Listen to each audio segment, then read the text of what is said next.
Good morning, good evening, good afternoon, because international certificate means international, and the level is international across borders, across continents.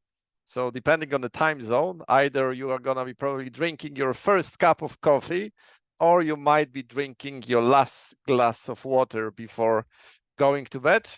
Welcome to the Teacher Training Academy 2024. My name is Bartłomiej Janiak, and it's my pleasure today to have our experts on level test. If you could use your chat, because chat will be open. So we've got Lithuania. If you could let us know where you're from. Armenia, good to have you here. And the people are joining, so we wait a couple of minutes. We've got India, Peru, Paraguay, Ukraine, Indonesia. That's the beauty. That's the beauty of internet connection, that you don't need to travel to a different place. You don't need to book your flights, although it might be good. It might be good to be at a different place, but I hope that you are enjoying the time wherever you are. So this is the fourth actually webinar of the Teacher Training Academy. We started with the first perseverance in teaching development. Then we had online testing. It was another expert. Then we had introduction to placement with Mike Mayer. That was the last session. And the idea this year, because every year we try to do things a bit different, I wanted to bring the practitioners. So once we talk with Mike Mayer about the role of the placement, the role of development, etc., and I thought that we need to bring these elements down for educators around the world who might be willing to put the solution into practice. So actually make tangible steps to introduce this element in the physical reality, in the preparation course, in the institution. And I wanted to have like a real deal conversation of all the elements that you potentially need to know when you are starting to use the level test, because it all starts with appropriate placement solution. So today will be this type of conversation. The chat will be open. So we've got Monica, our expert, and we've got Magali, and Magali will support us in Q&A. So Q&A will be also open. So in the first place, listen to the conversation and enjoy the conversation. Secondly, in case if you have any level test questions about the practicalities, about the things to remember when introducing, although we're going to be talking about it, you can ask it in the Q&A, and Magali will do her best to support us with the questions. Once again, my name is Bartłomiej Janiak, because I'm displayed as Pearson English Assessment. And several sessions ago, I got a feedback. Could you please introduce, because you're Pearson English Assessment, so we cannot know your name. So Monica, good to have you with us. If you could let us know a few things about yourself, who you are as a person, what do you do, and why is it you that is going to be supporting us? All right. Hey, Bartek, how are you? Thanks for the invitation, and good morning, good afternoon, good everything to everyone, because I see that we have people from all over, and I'm glad. Well, I'm Monica. I work as a senior learning consultant, specialized in assessment for Pearson Latam. So I am passionate about academic things, teacher training, assessment, all of these things. So this is essentially what I do. I am also a musician. Yeah, many people don't know that, and I don't look like a soprano, but I did study that. What else can I tell you about it? I have a beautiful cat. She's letting me right now use her chair. She's right here, and I'm sitting right now at like the last end of the chair. Other than that, happy to be here. Mm-hmm. Thanks a lot. And Magali, a few words about you, since you'll have your knowledge in the Q&A, but since you're with us, okay, who you are as a person. What do you do? Thanks. Hello, everybody. I'm Magali Guzman. I'm in Mexico, but my role is as a supervisor for all the delivery of assessments and services in Latam, except for Brazil. So I have quite experience with with level. So happy to be here and hope to be helpful for you in the Q&A. Thank you. Super, super. So we've got real experts here. So Monica, without further ado, so since we have audience in the chat is working, the Q&A is working. So the level test and the very first question, which I'm also interested in, if we could go back in history, and if you could share us a few elements about the first clients within your region who adopted the level test, because I believe we should always start, there must be number one. And what was the situation? What was their motivation? Actually, why did they decide to go into this direction? Well, we're going way back, Bartek. Well, I think the essential need that this users had to actually start using our test essentially was called in a different way, and it was in a different platform, and it has changed over time. But anyways, what they wanted was a test that could tell them what level students had. Essentially, what level of proficiency students are at the moment, because they needed to make some decisions maybe at the beginning of a process, of an educational process. They needed to make the decision of where to classify students in terms of levels. Okay, does my new student have to be in a first level or in a third level, or what level in my program? So they needed a test to make that decision. Some other users or customers, which I was very glad to hear that, wanted also to make their planning more robust. Yeah? So that's why they wanted to take the placement test at the beginning, not only to know the level of students, but also to find out about their strengths, and also about the areas of opportunity to work on, so that they could actually go to their planning, their syllabi, etc., and make it more robust, so that the implementation throughout the year was more personalized to the group of students that they had. So that was essentially the needs that we heard from some users at the beginning.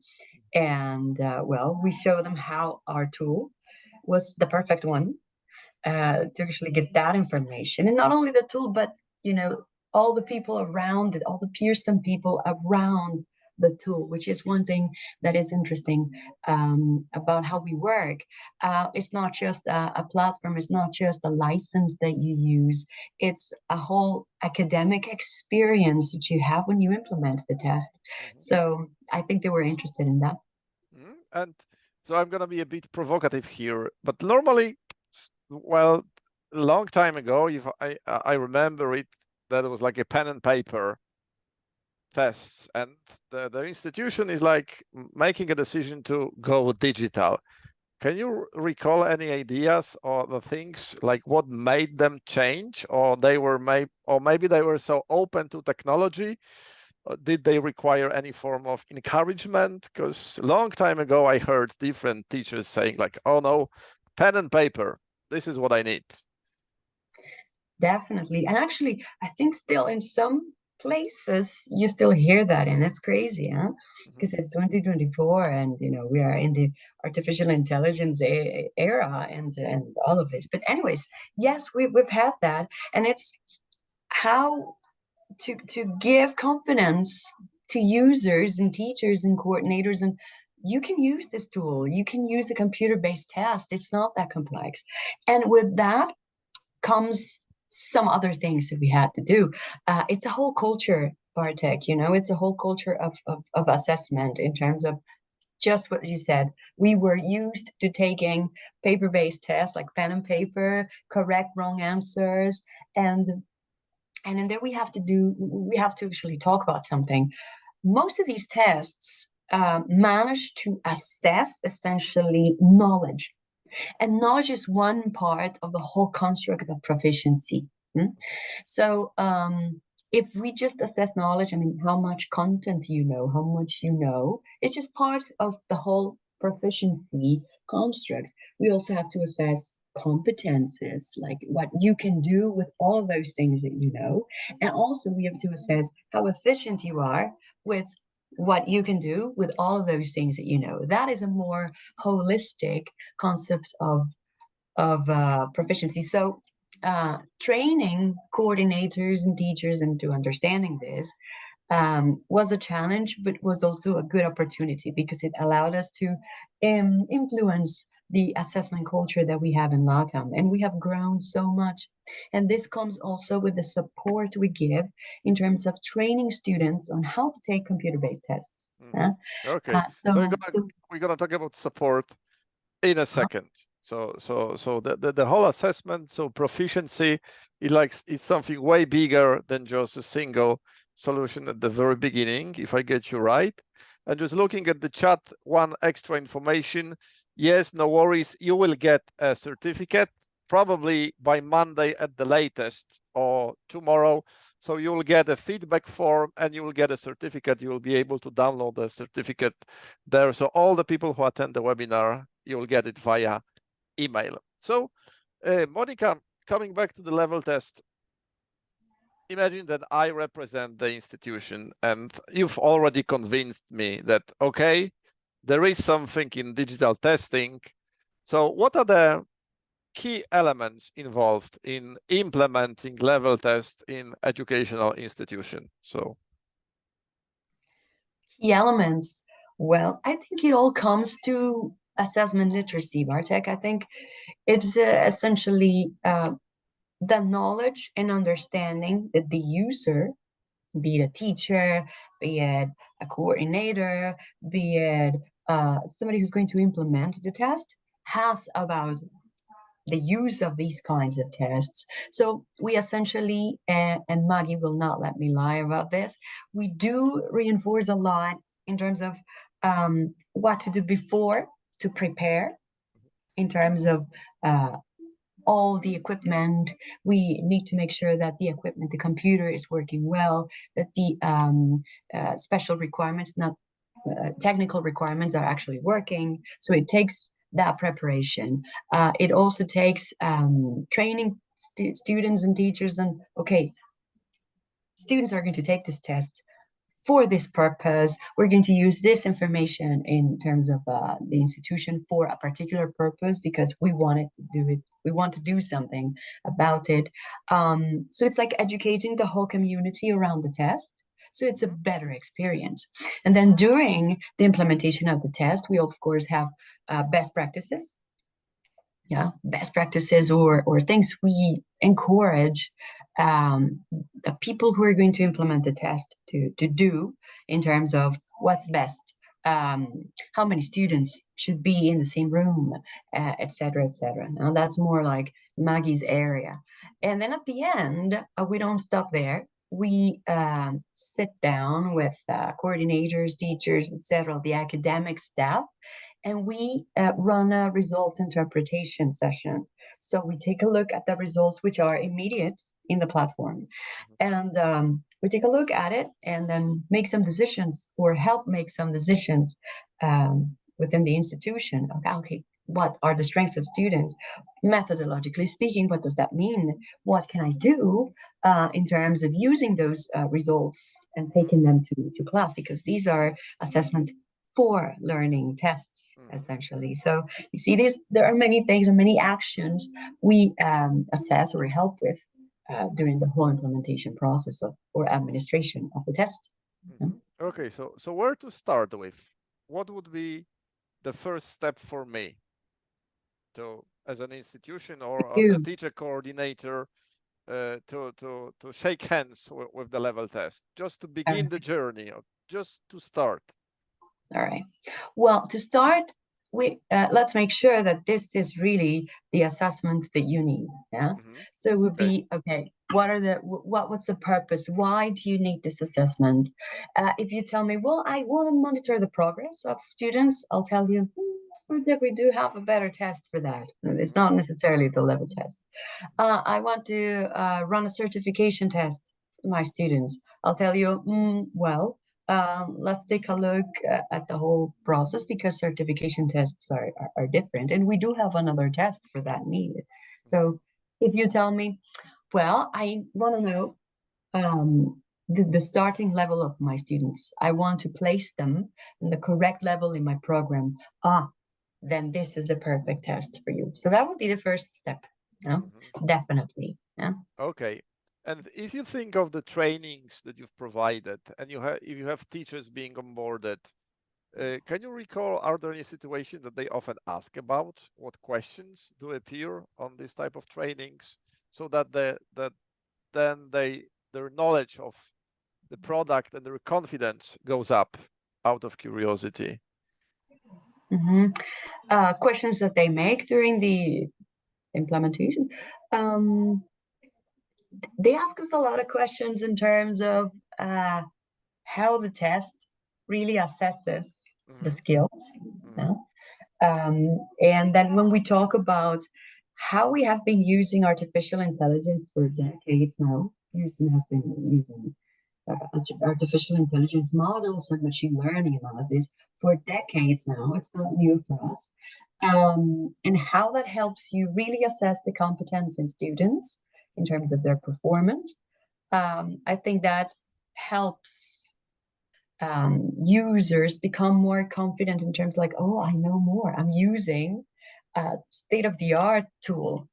So it makes them feel that they are using something that it's very up to date, that works very well, that it's high quality for their process and their program. And also learning about these artificial intelligence models and how the scoring goes through the test. I think it's been of tremendous training for many of our allies, I think. So just in case, our dear teachers, in case you'd like to know something more, you can watch the recording of the second session with David Booth, when we talk actually about this online reality, artificial intelligence in online testing. So the recording is available on the Teacher Training Academy website. So you can just Google it. You can watch the recording just to get extra knowledge. Okay, so the appropriate questions, the appropriate trainings. Teachers ask questions about the functionality, about the engine, how is it so that this element is assessing, and the results come really quickly. So how long does it take, from your experience, of course, from region to region, I assume that it would be different, but in general, how long does it take for an institution to fully integrate the level test into their curriculum? So I mean that they've done the testing. If you could just put it in some time brackets, so that our audience would know that more or less I should go about, because maybe some of them will be thinking about using it, commencing the new semester or something. So what is the time frame? Can we name the time frame, or is it not possible? I think it's possible to some degree. Essentially, these tests are used at the beginning of a process. So this is the beginning of the year, or the beginning of a course, or the beginning of a process in general. So in terms of a time frame for users to actually feel confident with the tool and like really fully integrate it into their curriculum, I think it would have to be, this will change from region to region, from type of institution to type of institution, but I'm thinking in a matter of weeks. Is it weeks? Because I was planning to ask, is it a matter of like a 2-year of intensive training, or is it a matter of rather weeks and months? Yes, I'm thinking it's rather weeks and months, because the tool itself, the assessment itself, is really simple to use. The platform is very friendly. You administer everything at your will. You got your own licenses there. You are the administrator of your own tool. So you can assess whenever you want. You can assign these tests whenever you want. So this autonomy helps the whole integration of the curriculum easier. Users don't have to depend on anyone to actually assign tests, etc. This means that your use of the tool is more hands-on. So this makes the process of adapting this use into the curriculum much more easily and faster. So I'm thinking a couple of weeks in terms of, okay, we do offer some training to support like getting to know the tool, the platform, etc. Academically speaking, we also support teachers in knowing what this test is going to be about and what their students are going to be taking and how the information from that test is going to be used. After that, the use of the test is, the test takes 20, 30 minutes maximum, depending on the kind of configuration of it. And then the results are immediate. And the use of the results is what maybe takes a little longer because we do have to sit down, interpret. And it depends on the institution on how they want to use this information, how fast and in which, let's say, spaces they want to use this information within their curriculum. But I'm thinking in a matter of weeks, you fully integrated within it. If you are clear about the purpose you're using this test for, and you are familiarized with how to use it, it's, as we call it, piece of cake in some ways. So because I'm looking at it, at some regions right now are going for a school summer break, that the private institutions, public institutions, and usually those coordinators, director of studies and teachers, they do come back sometimes several weeks before, or a few weeks before. So maybe if you are considering, it would be good to have a look at the webinar, to access the resources, and then contact local Pearson representative to saying that, hey, I've been there, I've seen it, and I want to know more, and just tell me the way I should go because I want to test it within a group of students. Or, okay, so another question that comes to me. From your experience, do those institutions start small scale, or are they brave enough, because the training is so comprehensive, that they go large scale, like all the classes at the very beginning, or do they start with the sample groups just to find out if it's working? We got all cases. Actually, sometimes institutions want to be very cautious into, okay, we want to really get to know this tool before we use it fully in our institution. So in that case, we run proofs of concept. This means we select a sample, small sample of students, could be 20, 25 students, and we run the whole administration process of the test.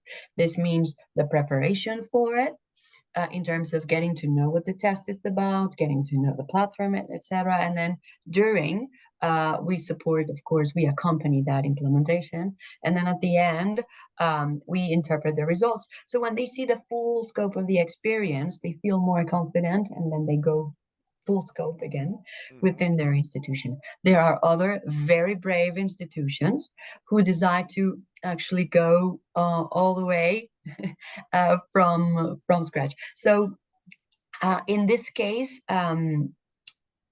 it's because they have a very strong academic staff and a very strong technology team, and these two work hand in hand. Yeah? And this works the same for any computer-based test out there in the market. So if you have that particular kind of team, they will be able to work with the test easily, and this means that everything is going to go about the implementation, administration of the test is going to be taken care of. So institutions trust the process. Of course, we are always there for them. We support all of the moments in the process. So that's also something that makes institutions feel more confident with. And this eradicates the need for proofs of concept sometimes. Okay, thanks a lot. I see the chat and the question, Jan, if you could specify, because there was a question, the very hot one, and I hope that I get it right. Like, is it possible that AI teachers will take over our jobs in the future? So I wanted just to make sure that you are asking, like, is it possible that AI will replace teachers in the near future? Jan, if you could type it in the chat just to make sure that I get this question right. And yes, Jan, yes. So before, because this is live and this is the question, I like this type of questions. But before we try to attempt, if Monica, you want, or Magali, if you want to add, this is the question to you, our wonderful audience. What do you think? That is it possible that AI would replace teachers in the near future? We've got no, no, no. Giselma, Lea, Rocio. I don't think so, Nicholas. Okay, I don't think so, Anna. Okay, so can you imagine there is a really strong resistance immediately, and this is like a beauty of psychology that we're gonna resist and it's not gonna happen. Ola, Anna, nope, nope. Hesitate. Violeta is hesitating, and they will never replace teachers. So I hope not. So there is a slight element. Okay, Monica, any thoughts on this? Absolutely. How interesting. If you take a look at our latest research, run by our Pearson team and Mike Mayer, he was in the previous webinar, this question was asked to many teachers, and then because the audience was made up of teachers, more than 90% of them said that, of course not, that they're not going to take our jobs because we are afraid, we don't want that to happen. But they also asked parents and students and other stakeholders, and they said that very possibly. So you say it depends on who you ask. Yes. But anyways, if you ask me, yeah, as a teacher and as a teacher trainer, and the question was in the near future, right? Yes. We're not talking that was the question. Yeah? So if you ask me, I would have to say partially. Yeah, partially. In what sense? Partially because I think the people who will take the jobs are the people, not necessarily the AI, but the people who really know how to use AI tools. Yeah, that's essentially it. So if we or you are or I am a teacher that still uses the same processes from 1994, yes, I can very much tell you, well, if somebody else comes and knows how to use AI tools very easily, in a very useful way for their classes, today in 2024, I think that person can take your job easily. So, yeah, so it's about being knowledgeable in this field. I do have contacts with quite a few psychologists and those people in this area of development, and they are very open. And they say, but what you need, what you can do right now is like you can use the opportunity that the world is offering you to make yourself as knowledgeable as possible in the area that's becoming more and more popular. Because once you are in there, then you will have extra tools at your disposal. Because being inside means you know it, and knowledge means comfort, and comfort means confidence to move. Because the students are living in the era of internet, and I hope, not a hope, but maybe we might be free, we might be having 3D classes at some point in the future. I've already seen some of the presentations, but anyway, hot topic. So Jan, I hope that you had like a chance to see what people say and what do you say. Coming back to the level test, and Monica, down to earth benefits for institutions. What benefits can they expect from using from putting this tool into practice? Fast, reliable assessment. Fast, reliable assessment. Okay. Yeah. Fast because it's easy to implement. You can implement it whenever you need to and whenever you want to, because it's your platform. You assign the test whenever you want. You look at reports and generate reports whenever you want. It's yours. The tool is very autonomous. So it's fast to implement and fast to get results. So easy to use also. And reliable. Why? Because the items within the tool are very well done. I mean, we have a pool of doctors and PhDs who actually create these items. And these are not items that are, I don't know, focused only on, I don't know, the vocabulary on page 2, unit 3. This is about assessing competence, really. And it's very about the learning objectives, and it's very standardized in a way. So that's why it is reliable. And also the machine learning and the AI models that we have there within the test that assess and help the scoring, it's unbiased.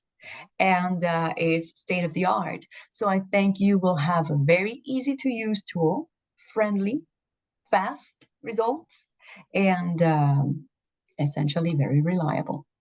Okay, so it all sounds convincing, but but my director of studies is quite skeptical about, and he asks a lot of questions. So we know the benefits, fast, easy, and reliable, but what are the challenges that a rookie institution can face at the very beginning? But I want you to use your experience from the market and let us know how to overcome these challenges, because challenges do happen in every sphere of life. And what we need to know is, like, we need to be aware and we need to know the potential ways to overcome them. So, all right. So some challenges that we've faced specifically with some customers in Colombia, Mexico, some of them in Peru, Argentina. It's essentially, we were talking about the assessment culture. Yes. So some students are not familiarized with taking computer-based tests for some reason. So it's a thing to do. Training students, letting them know how this is, how the experience of sitting at a computer and taking a test really is, and all of the things that these entails. Okay, that your headphones are working, that your microphone is working, that following instructions. This is not necessarily about computer-based tests. It also happens in paper-based tests, but still, like all of these things that entails being at a computer, sitting at a computer, and then taking a test. We have helped that process with familiarization sessions to students, and all the materials that we provide so that students feel more confident in that sense. That's one challenge. Another challenge is, again, tech-savvy academic staff. Sometimes the academic staff is very hesitant to use the tech tool, like, okay, but the platform, I don't know it. I have to assess my students really quickly in like 2 or 3 days, and you please help me. So in increasing the confidence of academic staff in using this technology tool, this platform, we have of course created sessions, that Maggie's team run very smoothly and wonderfully, which are sessions that we call sensibilización sessions in Spanish. So those are sessions in which we train the academic staff on how to use the platform and all of these things they have to take into account to implement the test, to administer the test. This increases the confidence, and we of course are there to help whatever problem they have. We are, in the back end, seeing if we can help in any way, answering any questions, etc.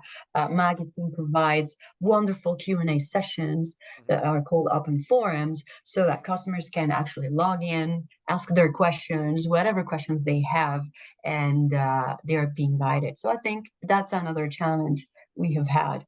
And finally, there's another challenge that we've seen in some institutions. It's the purpose of the test, and this comes to assessment literacy particularly, in terms of like some institutions expect to use this test as an exit test.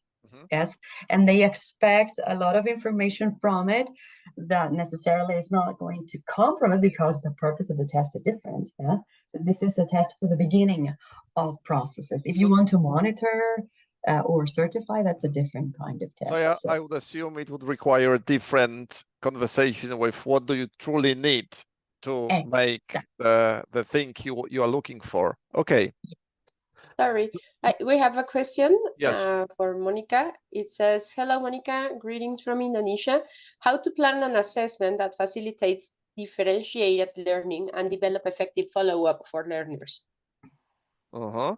Ooh, what a question. This is a PhD thesis question, but great question. Well, how can you plan? Well, first of all, assessment needs to be varied, needs to be made up of diverse quantity and quality of assessment tools. So this is, again, assessment literacy. It's not the most convenient thing to let students just get to the test unprepared, without formative and assessment for learning before, so just getting to a test. Because this, of course, affects everything that goes around it, around the taking of the test, around the sitting of the test, and around the results. So the first thing you can do is think about the competences you need to help your students get. And around that, create an assessment ecosystem that is varied and that it gives you information from different standpoints. So if you have a competence, maybe you have a learning objective that describes a very specific competence in one of the skills. So take that competence and then create an assessment ecosystem around it. What performance-based activities are you going to do in terms of scaffolding the performance and the consolidation of that competence within your student? So find out what maybe performance-based assessments you can do, what activities you can do of different sorts and different qualities.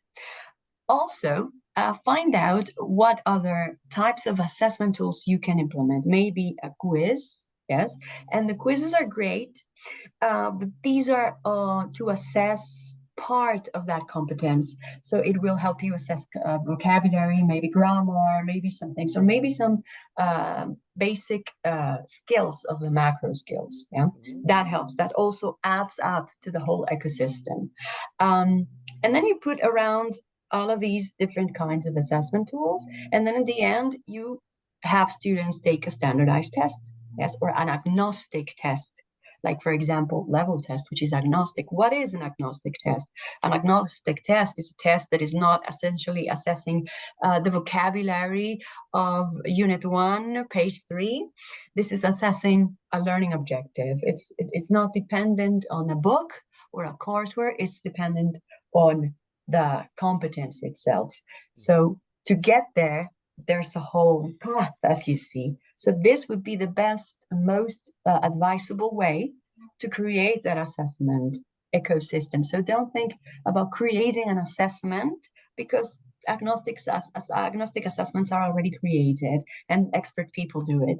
What we can do as teachers is set around that experience a diverse group of materials in terms of that can help you with assessment, in terms of assessment for learning and other types of things. So create an assessment ecosystem that is diverse, and it will take you there in a better way. I hope that answers your question. So I hope that, Monica, you'll get some inspiration and you'll move on from there. And coming back, because those sessions, they have a tendency to spread across different sectors and different life elements. Coming back to the level test, because I'd like our audience to know the scope of the potential scope of the numbers of students that could be tested within the single slot, if I could say. So do you get like a small institutions as companies, or is it used on a really large scales for some of the institutions?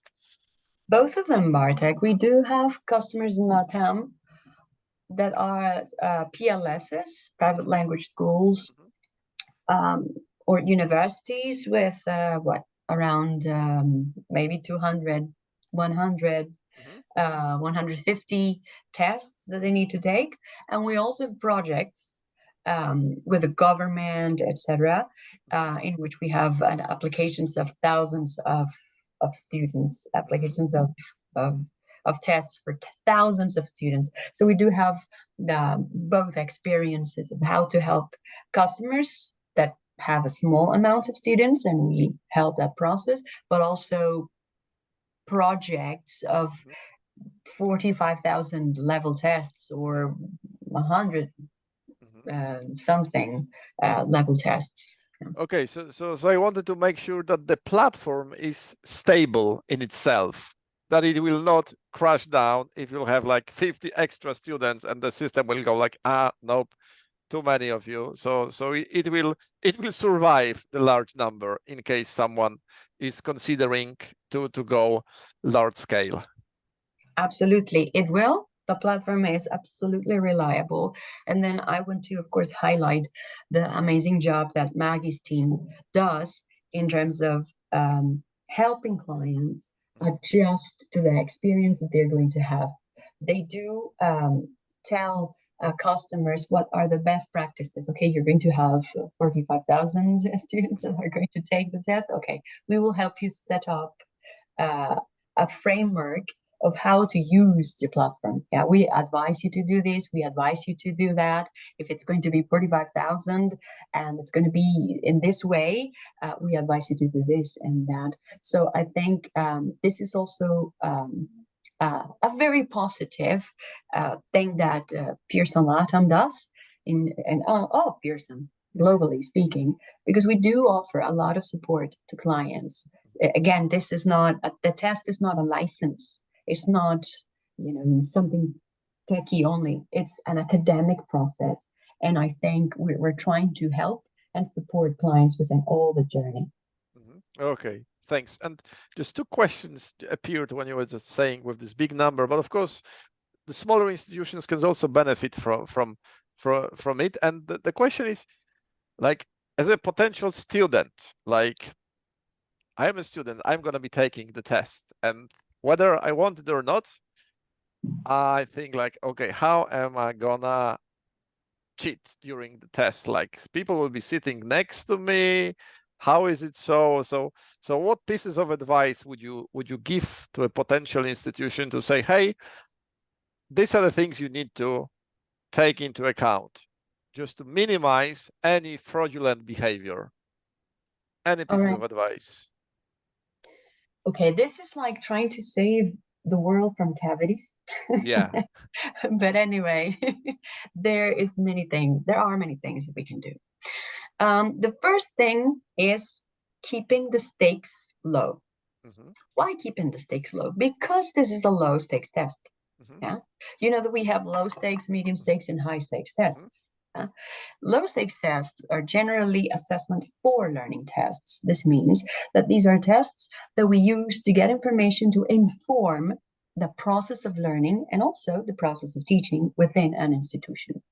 Then this means several things. We have to explain students the reasons why they are taking these tests and how the information is going to be used. Yeah.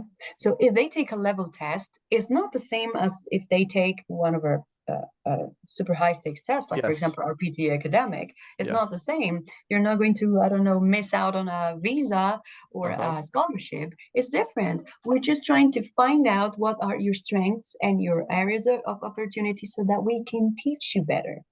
So we can place you in the right level. Yeah? Do I get it right that you can convey the message is like the more honest you are in a test, the better it's gonna be for you, because you will be placed in a better position and we could offer you a better feedback at the very start. So you don't need to pretend, like our nature to pretend better than I am in reality. So it will like be truly yourself when taking the test? Exactly.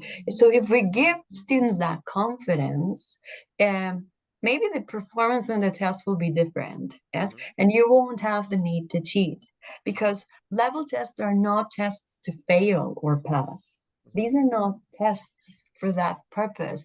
These are tests for getting to know, again, those strengths and areas of opportunity so that we can teach you better, yes, and give you what you need and personalize your process. So maybe if we can work on informing students about this purpose, it's better, yeah, that the implementation is better. So there's no need to cheat. That's why these low stakes tests don't have any proctoring, because they don't have high stakes. Yes, it's low stakes. Yeah, so essentially that. But it, of course, it's difficult to do that, and then some students are going to cheat, etc. We do have some recommendations in terms of the controlled environment that you have to foster within your institution.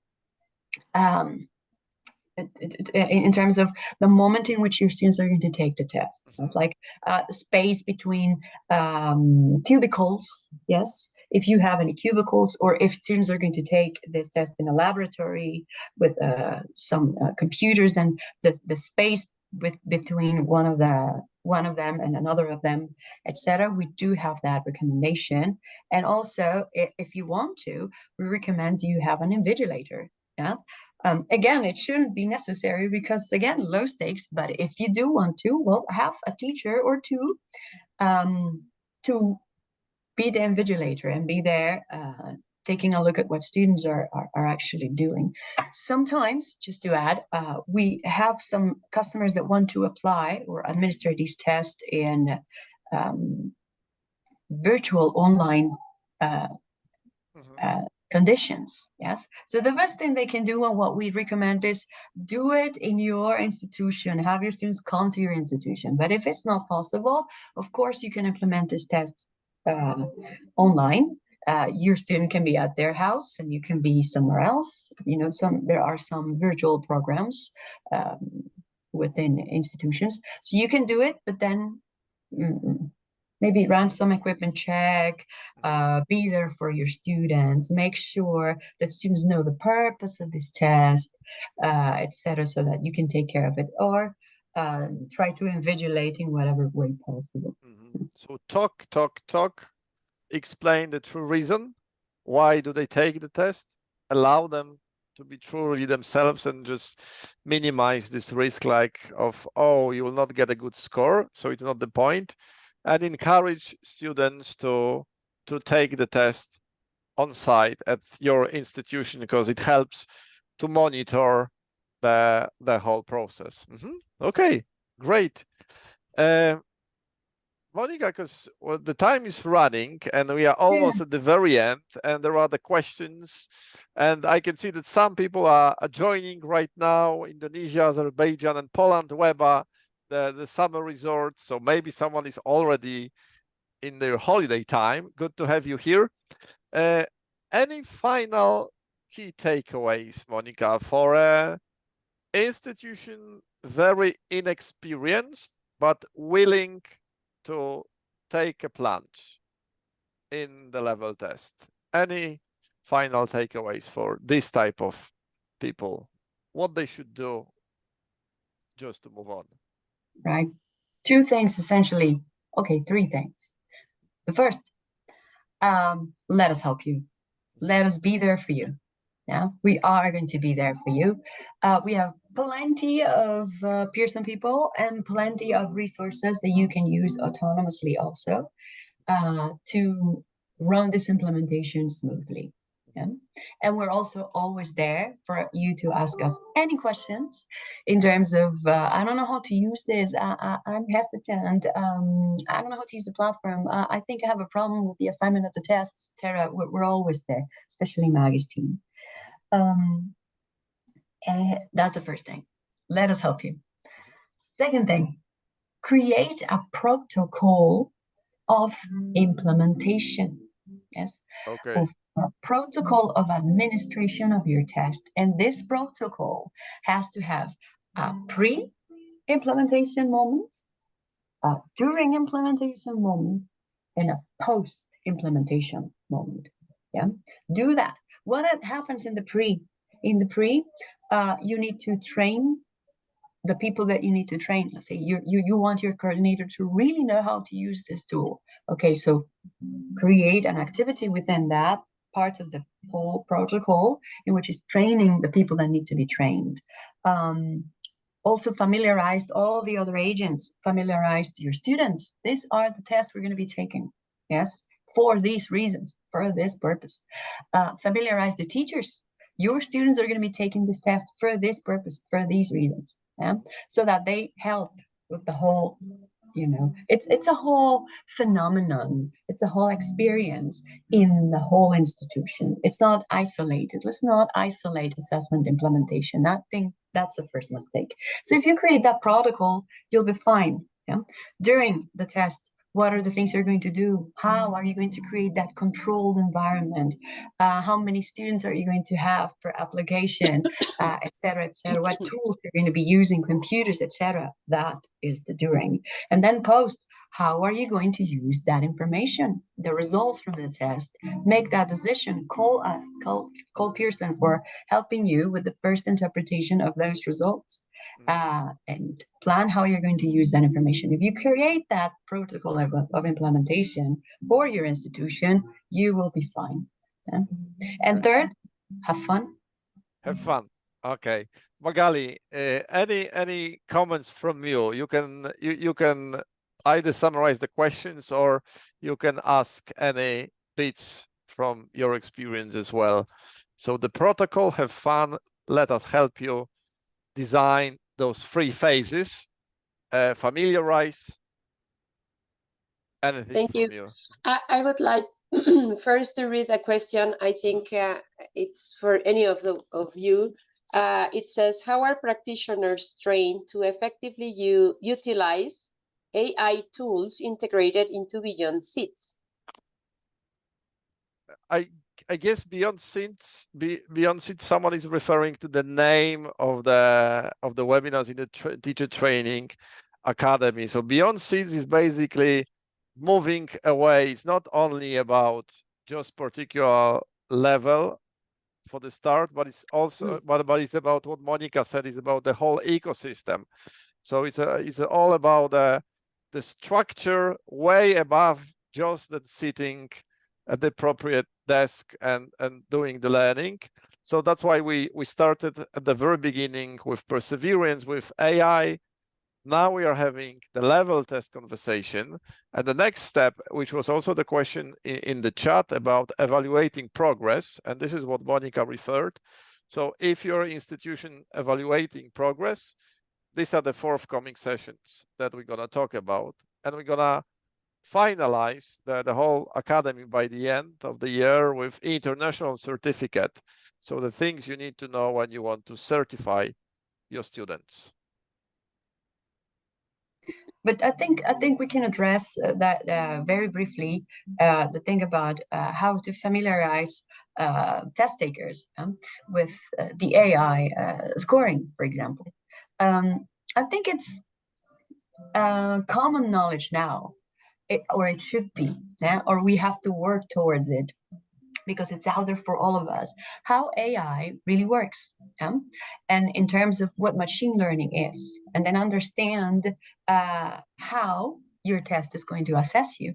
In terms of our test, what it's going to look for is your competence in whatever you speak or whatever you read, etc. So it's been trained to actually assess that. So if, for example, in speaking, if you have an accent, that doesn't matter, because the algorithm and the AI model is going to look for your clarity when you speak, for you actually doing what the task is asking, like many other things, like use of vocabulary, use of other things, not necessarily your pronunciation, particularly in terms of accents. Yeah. Yes. So this is something that that we can work on, yes, as an educational community, to tell people about it, because I think it's starting to become a knowledge, right?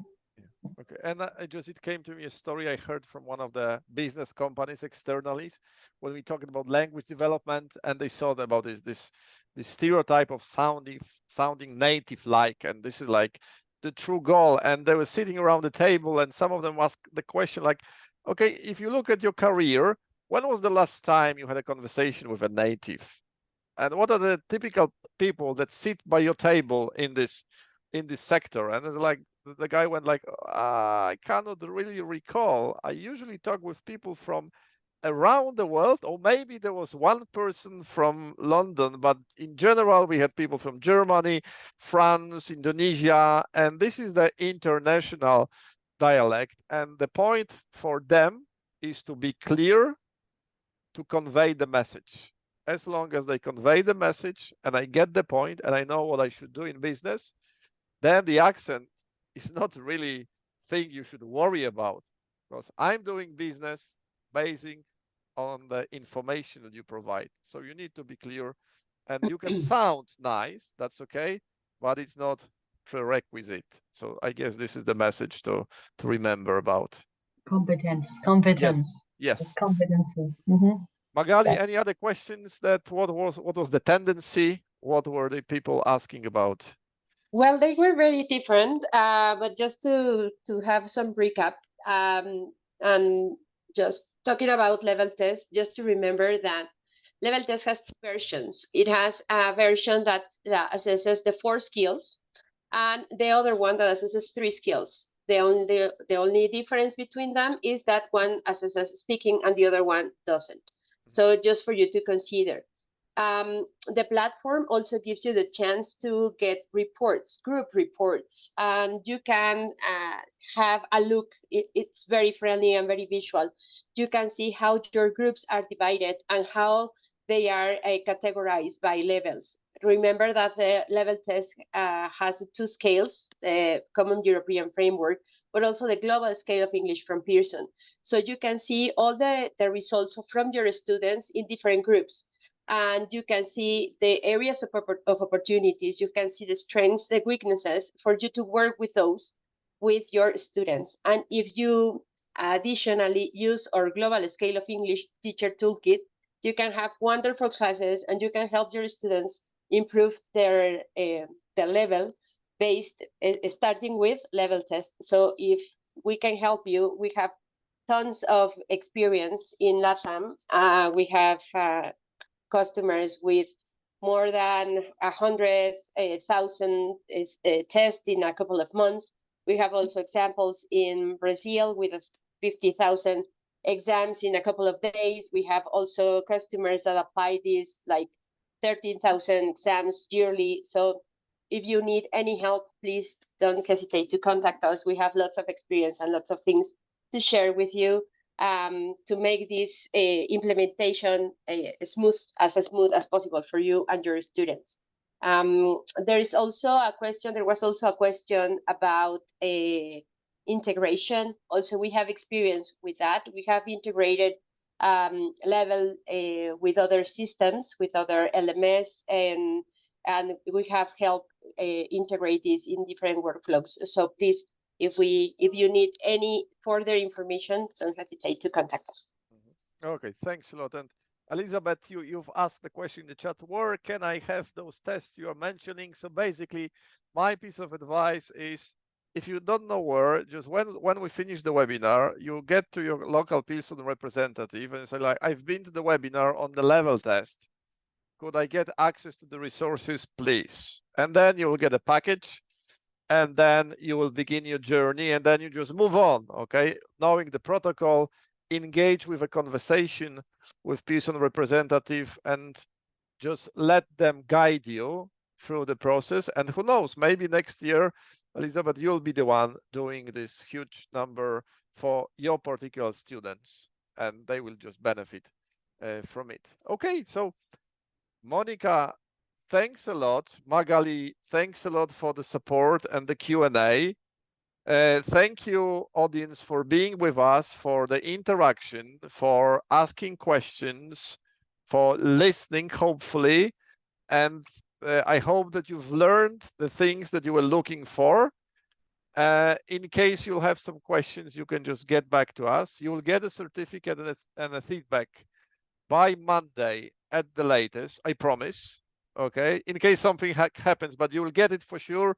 Check your email box. Enjoy the rest of your beautiful day. And the next session is in August with Mike Mayer, bringing us from the level into the progress. So you can measure at the very beginning, but it's good to look at the progress, how my students are developing throughout the language. And once we finish, then we'll have another practitioner sessions with Monica and Magali, where we're gonna talk about benchmark. So this is how you can measure your students' progress so that you will see the real deal results that they are making as they are learning with your language classes. Thank you for being with us. Thank you for questions. Thanks, Monica and Magali, again. Good to have your knowledge and experience, and enjoy the rest of your day. Thank you. Thank you. Take good care, everyone. I'll be seeing you soon. Soon. Bye-bye. Bye. Bye-bye.